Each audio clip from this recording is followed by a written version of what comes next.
Praise lord. రబీ today బ్రాడ్కాస్ట్కి స్వాగతం. Professor Kyla Daniel. క్రైస్తవ విస్తీర్ణ ప్రమాదకరమా? క్రైస్తవ విస్తీర్ణ ప్రమాదకరమా? ఏ రంగాల్లో దేశానికి నష్టం కలిగింది? నేషనలిస్ట్ హబ్ ముదికొండ శివప్రసాద్ గారికి నా కౌంటర్. కొంతమంది బాగా చదువుకుంటారు కానీ వారికి బుద్ధి ఉండదు. కొందరు అనవసరంగా ఎదుటి వారిపై పగ, ద్వేషం, అసూయ వాటిని పెంచుకుంటారు.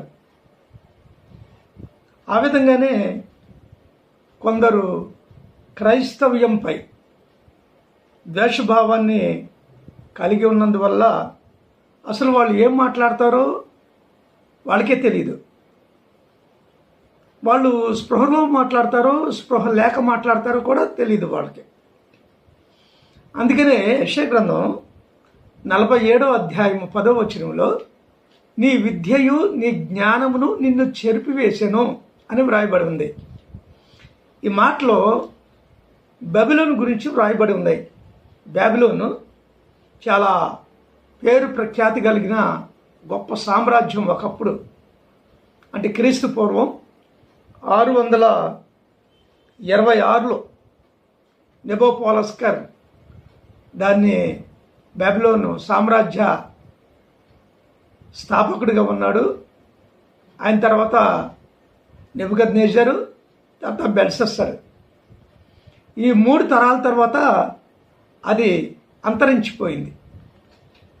అది కనబడకుండా పోయింది. శాశ్వతంగా అది మట్టి కొట్టుకుపోయింది. దానికి కారణం ఏంటంటే వారి యొక్క బలాన్ని వాడు నమ్ముకోవటమే.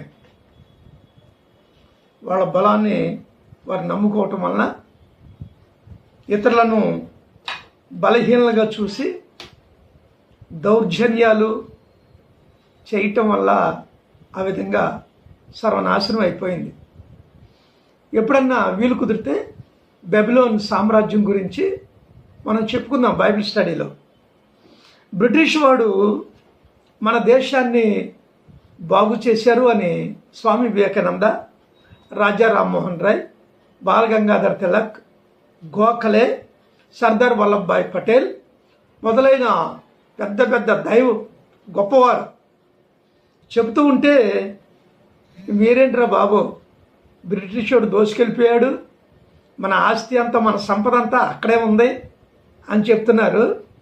చరిత్రకి మీరు మాట్లాడేదానికి అసలు ఏ మాత్రం సంబంధం లేదు. అంటే మీలో బుద్ధి ఉందో బుద్ధి లేదో దాన్ని బట్టి అర్థమైపోతుంది. సరే, క్రైస్తవ్యాన్ని బ్రిటిష్ వాడు తీసుకొచ్చాడు. ఈ క్రైస్తవ్యం వల్ల భారతదేశం పాడైపోతుంది అని అన్నారు కదా. బ్రిటిష్ వాడు క్రైస్తవ్యాన్ని తీసుకురాలేదు. క్రైస్తవ్యం అనేది క్రీస్తు శకము 56లో సెయింట్ థామస్ వచ్చాడు ఇండియాకి, మల్బారీ ప్రాంతంలో, కేరళలో. ఆయన క్రైస్తవ సంఘాన్ని మొట్టమొదటిగా స్థాపించారు. క్రీస్తు శకము 600లో సిరియా నుంచి అలాగే రోమ్ నుండి కొంతమంది మిషనరీస్ వచ్చి సువార్తను ప్రకటించారు. ఆనాడే 2 కోట్ల మంది క్రైస్తవులు ఉన్నారు ఇండియాలో. 19.9 మిలియన్స్ ఉన్నారు, భారతదేశంలో ఉన్నారు అని సెయింట్ పోప్ ఫ్రాన్సిస్ ఆయన చెప్పారు. ఫ్రాన్సిస్ పోప్ గారు చెప్పారు ఆయన. కనుక చరిత్రని మనం ఫాలో అవ్వాలి. పిచ్చపిచ్చగా ఏది పడితే అది మాట్లాడేయకూడదు. మీకు ఎంత జ్ఞానం ఉన్నప్పుడు కూడా. సరే, క్రైస్తవుడు దేశాన్ని పాడు చేశాడా? హిందువుడు పాడు చేశాడా? క్రైస్తవుడు చెప్పింది నిజమా? హిందువుడు చెప్పింది నిజమా? అంటే ఇద్దరు చెప్తున్నారు. ఇందులో ఒకటి అబద్ధం, ఒకటి నిజం. ఏది నిజమో ఏది అబద్ధమో 4-5 ఉదాహరణలతో దాన్ని తేల్చేసుకుందాం. ఇప్పుడే తేల్చేద్దాం. క్రైస్తవుడు ఏమంటున్నాడంటే సృష్టికర్తే పూజార్హుడు, సృష్టికర్తే పూజార్హుడు, జీవరాశులన్నీ దేవుని యొక్క సృష్టి. అందుకని సృష్టికర్తను తప్ప మరి ఎవరిని కూడా ఆరాధించకూడదు అని క్రైస్తవుడు చెప్తున్నాడు. అయితే హిందుత్వం ఏమని చెప్తుందంటే పంది, కుక్క, గాడిద, ఆవు, ఎద్దు, ఏనుగు, ఎలుక, ఏ జీవరాశి అయినా సరే, ఈ ప్రకృతిలో ఉన్న ప్రతి జీవరాశి కూడా దేవుడే, పూజారహితమైందే. ప్రకృతిలోని ప్రతి జీవి దేవుడే, అంటే దేవుని యొక్క లక్షణాలు అందులో ఉన్నాయి కనుక అది దేవుడు. అలా చెప్తున్నారు వాళ్ళు. క్రైస్తవులు ఏమంటున్నారంటే ఆ జంతువుల యొక్క పాలను తాగి వాటి యొక్క మాంసాన్ని తిని ఆరోగ్యంగా ఉండండి, బలంగా ఉండండి అని చెప్తున్నాడు. అయితే హిందుత్వం ఏమని చెప్తుందంటే వాటి ఉచ్చ తాగి వాటి యొక్క పెంట తినండి అని చెప్తుంది. మూడవది మంచి వస్త్రాలు ధరించుకోండి అని క్రిస్టియన్ చెప్తున్నాడు.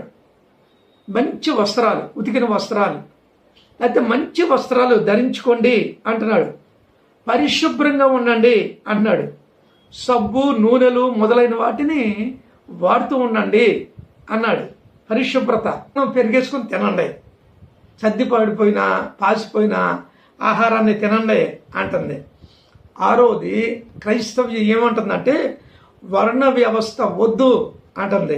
వర్ణ వ్యవస్థ వద్దు, ఎవరి పని వాళ్ళే చేసుకోవాలి, అందరూ సహోదర భావంతో కలిసిమెలిసి ఉండాలి అని క్రిస్టియానిటీ చెప్తుంది. హిందుత్వం ఏమని చెప్తుందో చూద్దాం.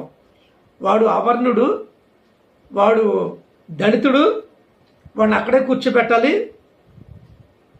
వాడిని గుళ్ళకి రానివ్వకూడదు, మన ఊరికి దూరంగా ఉంచాలి వాడిని, మన బడికి కూడా వాడు రావడానికి వీల్లేదు అని చెప్పేసి హిందుత్వం చెప్తుంది. ఏడవది అందరూ సమానమే అంటుంది క్రిస్టియానిటీ. అందరూ సమానమే, హెచ్చు తగ్గులంటూ ఏమీ లేవు, హెచ్చు తగ్గులు లేవు అంటారులే. ఏమంటే హెచ్చు తగ్గులు లేవు అంటున్నారు కదండి. మరి అమెరికాలో, ఐరోపా దేశాల్లో బ్లాక్ అండ్ వైట్ ఫీలింగ్ ఉంది కదండి అనొచ్చు. Black and white, black people white పీపుల్ని పెళ్లి చేసుకుంటారు, వైట్ పీపుల్ బ్లాక్ పీపుల్ని పెళ్లి చేసుకుంటారు. అలాగా 195 దేశాల్లో నలుపు తెలుపు కలిసిపోయే ఉంటాయి. 195 దేశాలు ప్రపంచంలో ఈనాడు ఉన్నాయి. అందులో ఇండియా తప్ప మిగిలిన దేశాలన్నింటిలో కూడా నలుపు తెలుపు రెండు కలిసిపోయే ఉంటారు. ఏ విధమైన వర్ణ వ్యవస్థ ఆ దేశాల్లో లేదు. అలాగే ఇండియాలో అయితే వర్ణ వ్యవస్థ లేకపోతే ఈ పనులన్నీ ఎవరు చేస్తాడరా? బట్టలు ఉతికేవాడు ఉండాలి, ఇస్త్రీ చేసేవాడు ఉండాలి, బట్టలు నేసేవాడు ఉండాలి, కుమ్మరివాడు ఉండాలి, కమ్మరివాడు ఉండాలి, అండి ఇక్కడ వడ్రం పని చేసేవాడు ఉండాలి, తాపి పని చేసేవాడు ఉండాలి, వీళ్ళందరికీ ఉండాలి. ఎవడ కులం పని వాడు చేస్తూ ఉండాలి. అంబేద్కర్, డాక్టర్ బిఆర్ అంబేద్కర్నే గాంధీ ఎదిరించాడు. నువ్వు చేస్తావా ఈ పనులన్నీ అని గాంధీ గారిని అడిగాడు. గాంధీ క్వాలిఫికేషన్ ఏంటి, అసలు గాంధీ జ్ఞానం ఏంటి, అసలు అంబేద్కర్ జ్ఞానం ఏంటి, అసలు అంబేద్కర్ ముందు ఎందుకని పనికొస్తాడు గాంధీ? ఆ విధంగా అంబేద్కర్ని వర్ణ వ్యవస్థ వద్దని అంబేద్కర్ అంటే గాంధీ గారేమో వర్ణ వ్యవస్థ లేకపోతే ఈ పనులన్నీ ఎవరు చేస్తాడు, నువ్వు చేస్తావా అని ఆయన అంబేద్కర్ని ఎదిరించాడు అనమాట. ఇంకా క్రిస్టియానిటీ ఏమంటుందంటే English, mathematics, science, history, administration, అలాగే సివిల్స్కి సంబంధించిన సబ్జెక్ట్స్ ఇవన్నీ కూడా మీరు నేర్చుకుంటారా, డెవలప్ అవ్వండి అంటుంది. వీళ్ళు ఏమంటున్నారంటే హిందుత్వం ఏమంటుందంటే మాకు ఇంగ్లీష్, మ్యాథమెటిక్స్, సైన్స్ ఇవేమి అక్కర్లేదు, సివిల్స్ కూడా మాకు అక్కర్లేదు, కట్టుకథలతో మాకు సంస్కృత గ్రంథాలు ఉంటే చాలు, రామాయణం, భారతాలు అండి, ఈ భగవద్గీత, ఈ పుస్తకాలు ఉంటే చాలు, మాకు మిగిలిన జ్ఞానం ఏమి కూడా మాకు అక్కర్లేదు అని హిందుత్వం చెప్తా ఉంది. కనుక హిందూ ఆలోచనలు మానవ జాతిని, దేశాన్ని కూడా అభివృద్ధి పరిచేవి కావు. ప్యాంట్లు, షర్ట్స్, సూట్లు, టై, షూస్ అంటే బూట్లు ఇవేమి వేసుకో అక్కర్లేదు, తీసేయండి రా, వట్టి కాళ్ళకి చెప్పులు లేకుండా నడవండి, నడవలేరు మీరు అంటుంది హిందుత్వం. కానీ ఇంగ్లీషు విద్యా విధానం మాకొద్దు అంటుంది ఏది భారతీయం. ఇంగ్లీష్ వద్దు మాకు, విద్యా విధానం కూడా ఇంగ్లీష్ విద్యా విధానం మాకు అక్కర్లేదు అంటుంది. రాముడు కృష్ణుడు చదివిన నలంద పాకబడి ఉంది కదా, ఆ పాకబడిలో కూర్చొని ఆ యాప చెట్టు కింద కూర్చొని చదువుతూ ఉంటే చల్లటి గాలి వస్తూ ఉంటే బా ఎంత బాగుంటుందో అంటుంది. ఇంకేముంటుందంటే ఎలక్ట్రిసిటీ అక్కర్లేదు మాకు, ప్రాజెక్టులు కూడా మాకు అక్కర్లేదు, ఏం అక్కర్లా, బురద మట్టి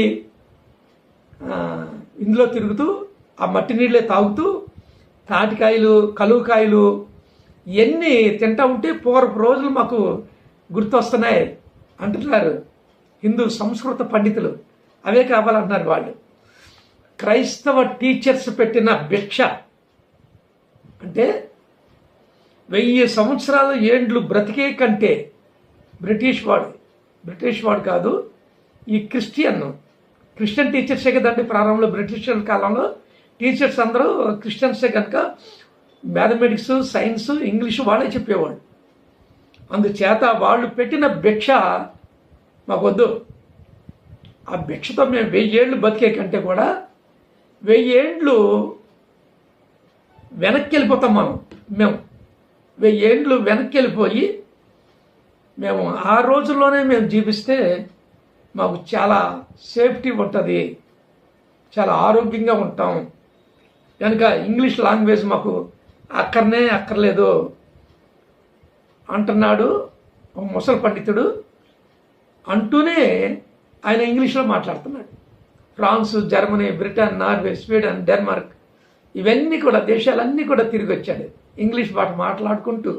ఇంగ్లీష్ భాష కానీ మనతో ఏమంటున్నాడంటే ఇంగ్లీష్ అక్కర్లేదు, ఇంగ్లీష్ చదవక్కర్లేదు, ప్రాంతీయ భాషలోనే చదివితే చాలు అంటున్నాడు. కానీ చంద్రబాబు నాయుడు గారి మనవడం, వైఎస్ఆర్ రాజశేఖర రెడ్డి గారి మనవడం అంటే ఇంకా రాష్ట్రపతి పిల్లలు, మినిస్టర్స్ పిల్లలు, ఎంపీలు, ఎమ్మెల్యేలు వాళ్ళ యొక్క పిల్లలందరూ ఐరోపా దేశాల్లోనూ అమెరికాలోనూ చదువుకుంటారు. పేదవాడు మాత్రం తెలుగు మీడియంలో, తెలుగు మీడియంలో ఈ లోకల్ లాంగ్వేజెస్లో చదువుకోవాలి. ఇంగ్లీష్ మీడియం చదవకూడదు. ఉద్యోగాలన్నీ వాళ్ళే చేయాలి. వీళ్ళు పేదవాడు ఎవడో ఉద్యోగాలు చేయడానికి వీల్లేదు. వాడు కాళ్ళ కింద అణిగిమణిగి ఉండాలి. ఇది హిందుత్వం కోరుకునేది. ఇప్పుడు చెప్పండి, మీకు హిందుత్వం బాగుంటుందా, క్రిస్టియానిటీ బాగుంటుందా? దేశాన్ని అసలు ఉద్ధరించేది ఈ రెండింటిలో ఏది? క్రిస్టియానిటీ పాడు చేసిందా, హిందుత్వం పాడు చేసిందా దేశాన్ని? ఇంకొకటి చెప్పనా, నేను హిందూ అనే పదం రాకముందే, హిందూ మతం పుట్టకముందే క్రైస్తవ మతం భారతదేశంలో ఉంది. హిందూ మతం పుట్టకముందే, హిందువు అనే పదం వాడకముందే కొన్ని వందల సంవత్సరాల క్రితం, వేల సంవత్సరాల క్రితం క్రిస్టియానిటీ ఇండియాలో ఉంది. అర్థమవుతుందిగా మీకు? అందుకని ఎవరు ముందు వచ్చారు, ఏ గ్రంథం ముందు పుట్టిందో చారిత్రాత్మకమైన రుజువులు, history, Geography and chronological evidences